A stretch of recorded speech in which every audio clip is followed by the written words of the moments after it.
Dave Sussman back with you, Whiskey Politics Podcast for Ricochet, and we are at Freedom Fest, and I'm delighted to be sitting today with Helen Raleigh. Helen is the founder of Red Meadow Advisors, but she's speaking here at Freedom Fest, and you're going to be speaking about immigration, and you're going to be speaking about a lot of the issues that refer to communist China, of which you were raised and born before you emigrated here. Absolutely, yeah. Well, welcome. Tell us a little bit about your upbringing and what brought you here to the United States. Well, first of all, thanks for having me on your show. Yeah, I would love to talk to you a little bit about myself. I was born and raised in communist China. Mm-hmm. I came here about 20 years ago as a student. I came here with absolutely nothing. I came here in the early 90s, and I didn't know anyone here. I was the first one of my family to come to the United States. And I came here as a student to pursue a master's degree. Because I didn't have any money, so I also took on part-time jobs. So I was pursuing a full-time student degree and working on 3 part-time jobs, including working in a Chinese restaurant. But the hardship never bothered me because I was breathing this freedom that I know I'm in charge of my own destiny. And today I'm sitting in front of you. I'm a business owner. I own the Red Meadow Advisors. I help other people to manage financial freedom in their life. I'm very, very happy. Where did this impetus come from? Were you raised to believe in free markets? Was this from your parents, or how did this come about for you? My parents are definitely the biggest influence on me, and in this book I have documents many stories of my parents.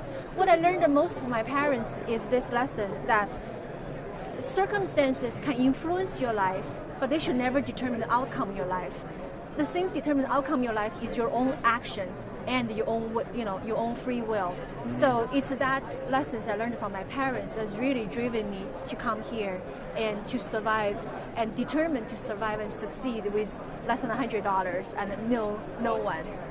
So the idea of self-reliance, and yes. Again, we're at a convention where they talk about self-reliance right. and free markets and free minds and so on. Is this something that you have a concern over regarding future generations in this country? Are they not being taught that? Absolutely. Just look at what happened to American college campus.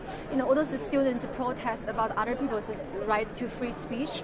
Okay. They reminded me of the Red Guards from Cultural Revolution in China. That really bothers me that people here has access to all the information if they wanted to. If they want to seek the reason, logic, and freedom, they have everything at their fingertips. Yet right. they choose to advocate for socialism that the survey shows so many students don't even know, or they prefer socialism versus capitalism.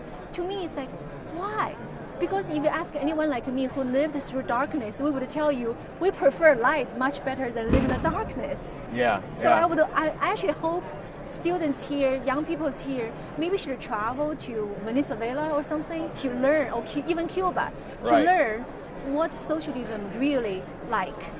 Yeah, and you hear the term socialist, Bernie Sanders, for yes. example, whatever yes. it is, and you don't think the kids understand what that concept really is. They probably right. think it's social media or something. Exactly. Or they think it's Denmark, it's Sweden. Right. But those things are different than the actual socialism that is responsible for millions of deaths. You're an advocate, and you're going to be speaking here at Freedom Fest. Mm-hmm. You're an advocate for something that you call free market-based immigration reform. Mm-hmm. Talk to us about what that is. Okay, so our today's immigration system is the legacy of 1965 Immigration Act. So we haven't had a major immigration reform since 1965. Okay. And that immigration system, the legacy it's a quota-driven system that have a different preference groups, and it heavily focused on family reunion. So it does not give up any preference for anyone who, like me, who have skills, who have desire, who have knowledge, but we do not have family here to become a legal immigrant here in this country. And it's also a heavily quota-driven system. The quota was not determined by market demand. The quota was purely political, results of political act. So some of the solution I propose in my book is, let the market tell us how many immigrants we need. And let the market determine what are the skill sets, what are the experience, what are the education level we really need. And this is not a new concept. Countries like Canada and Australia, over 70% of their annual legal immigrants are skill-driven. It's not necessarily people who are educated, but people who can have a skill sets, to bring to their country, which will create a win-win situation, right? The host country needs their skill sets, and when you bring these skill sets, you will be successful in those country. And we're not doing that here. And we're the largest, probably the most powerful capitalist country in the world. Why are we not doing this? So that's the basic essence, is we should have a merit-based immigration system that focus on creating a win-win situation to bring people that with skill sets our economy need. They do that in Australia. And Canada. In Canada as well. Right. And I'm an immigrant. I was brought in the 1970s by my parents. I was only 8 years old, and we came from England. And it took me 12 years to become naturalized. Right? So you get a green card, you do it the right way. Right. I assume you did the same thing. I did. What was your experience going through the immigration process with the United States? My second part of that question for you is, if you could dictate how immigration moves forward, you've talked about the merit-based system. What would you say to Washington? How do you change that? So going back to first, what your experience was coming through this immigration. My experience was very excruciating and long. It took me 12 years. It took me 17 years. Really? I just became a U.S. citizen in 2013. Congratulations. Thank you. But it was a long, excruciating experience. Like you, I did everything the right way. Right. I was on student visas and H-1Bs and employment-based, green card application. That did not move for 5 years. Then eventually I got married. Then had to go through marriage. It was long, excruciating. It was costly too. And so it's really my own experience turned me into an activist. I believe our country can do better. And back to your second part of the question is, what should Washington do? We need a leader to first present us a vision. Right now there are multiple immigration bills at work, but all they are talking about the tree, not the forest. Right? They're talking about we should strengthen the border, we should give states more flexibility. Those are all good ideas, but they are focused on the tree, not the forest.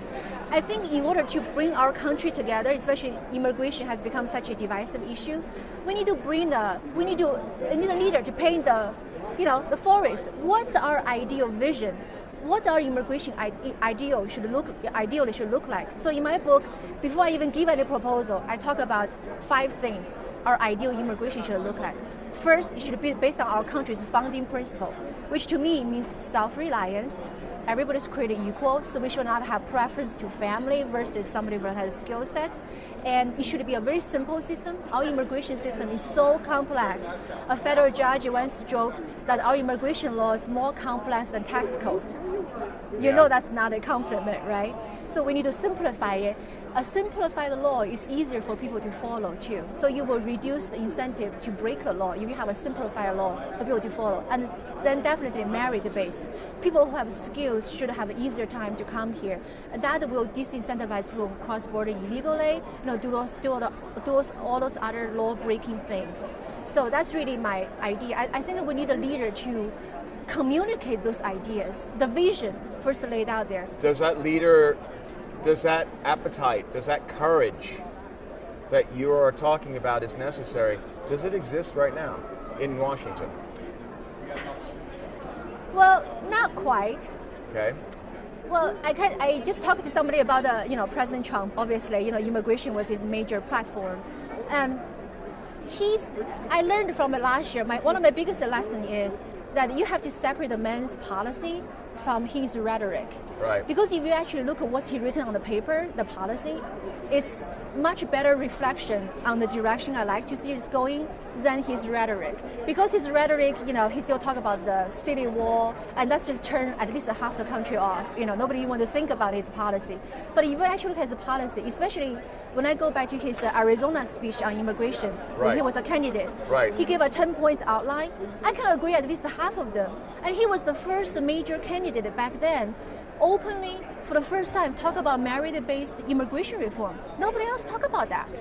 So to me, he has good ideas. But again, on the other hand, he's very transactional, he's not ideological, and he probably is his own worst enemy. He has so many other things to take his attention away from really focus on immigration reform. Right, right. So that's the unfortunate part. Well, it's an interesting perspective from somebody that's actually gone through, that meat grinder of immigration, coming from a communist country and seeing what it is. You've written extensively. You've been featured in the Wall Street Journal, townhall.com, and you have a couple of books. The Broken Welcome Mat, Confucius Never Said. Talk a little bit about those books, if you will. Sure. So this first book is it's an autobiography. It started from my great-grandfather.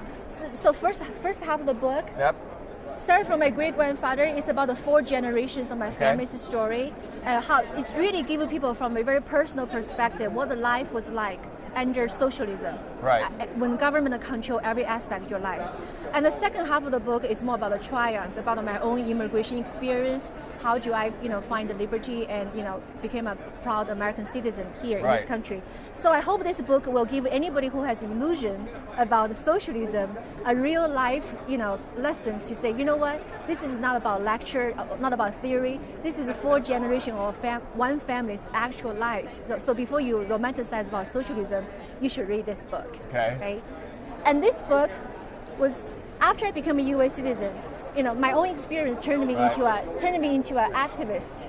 That I spent the last couple of years research solutions because I don't want to just sit back and complain. That's not the American way. American way is you find something is wrong, you find a solution, you work on it. So this is a book about the solution. I also want to write almost like an encyclopedia that the people, because it's an issue so complex, a lot of people do not understand about immigration. So it's high on emotion but low on facts. So I want to present with the facts, history, and most importantly, some free market-based solutions. So, hopefully the Congress and our politicians can work on, even for ordinary citizens who want to advocate for this issue, this gives them some intellectual support.